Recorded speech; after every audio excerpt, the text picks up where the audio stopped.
Why isn't Christianity working for me? Hi, my name is Ted Rosenblatt, and this is Talks with Dad Rod. I'm here with my father, Dr. Rod Rosenblatt. Dad, this Christianity thing, I don't know. I keep falling down, and it just doesn't seem to be. I'm not getting much of the great benefit that I thought I was going to get from the outset. I just seem like I'm fumbling around, and I feel like I'm getting worse. What's up with that? Americans are Deweyites to the core, pragmatists. And if something is true, it must work for me. Now, the version of Christianity you're describing is most associated with John Wesley, which is a form of saying you will become perfected before you die. That's false. But it has thousands of Americans in its thrall.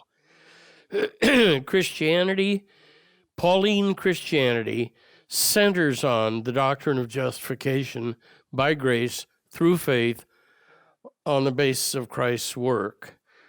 Scripture alone, faith alone, Christ alone, the solas.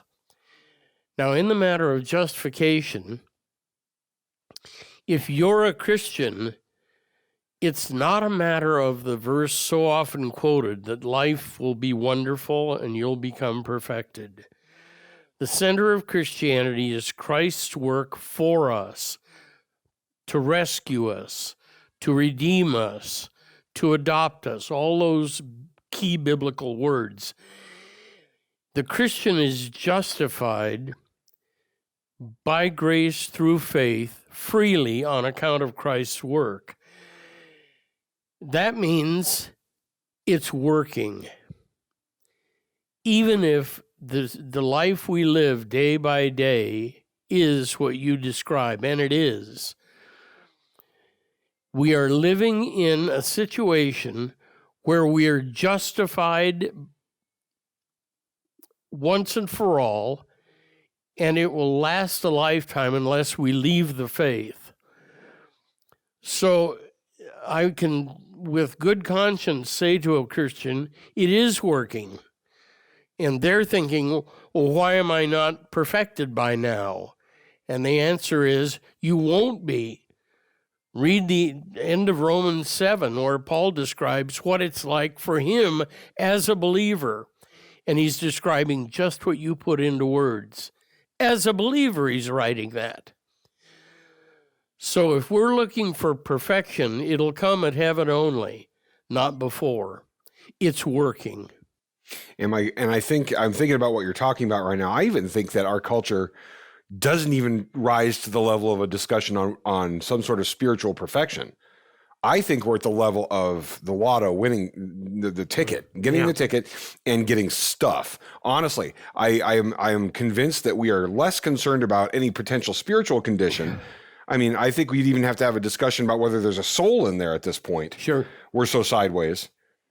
But we figure this stuff out so experientially, and it's sold to us by so much of American Christianity. It's peddled to us that way. Yep.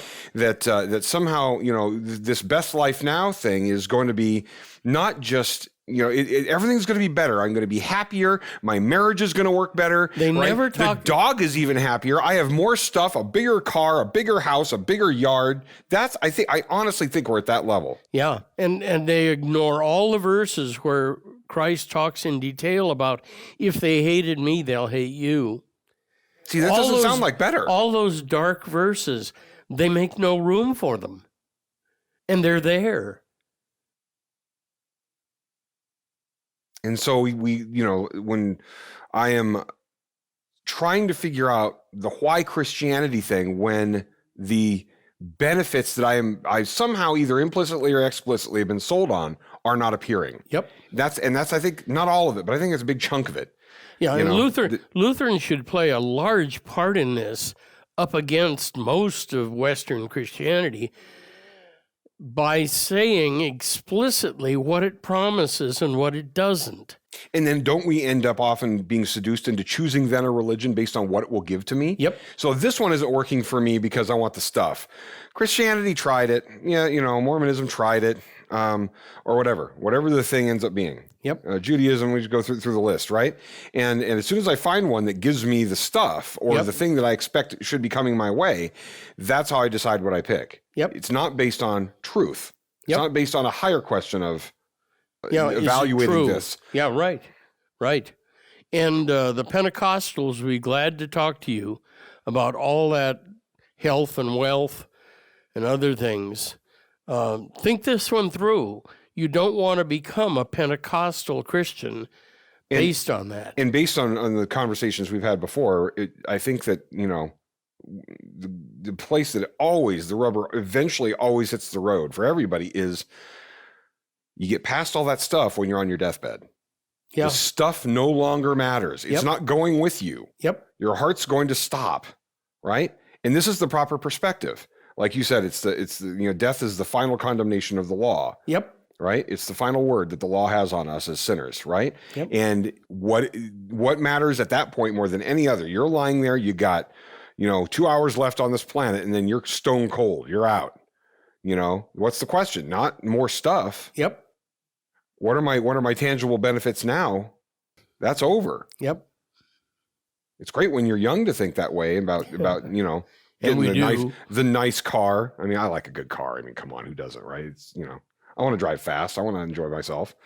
But at the end of the day, if you're going to get killed in that car, then it's a whole different question.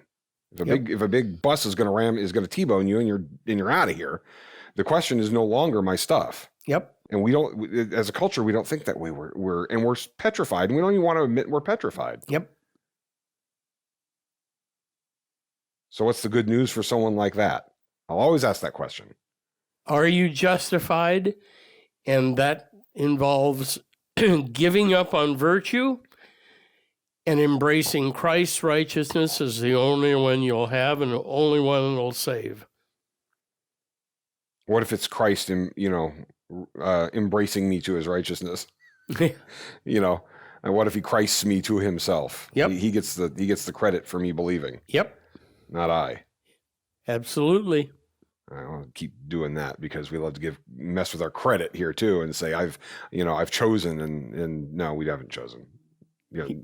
I don't choose. He does. Yep. So that's another discussion. Hope this is helpful to you. Go to 1517.org for more, and we'll talk to you soon.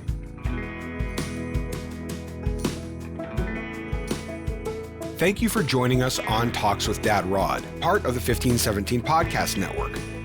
This podcast and all 1517's content is made possible through financial support by listeners just like you.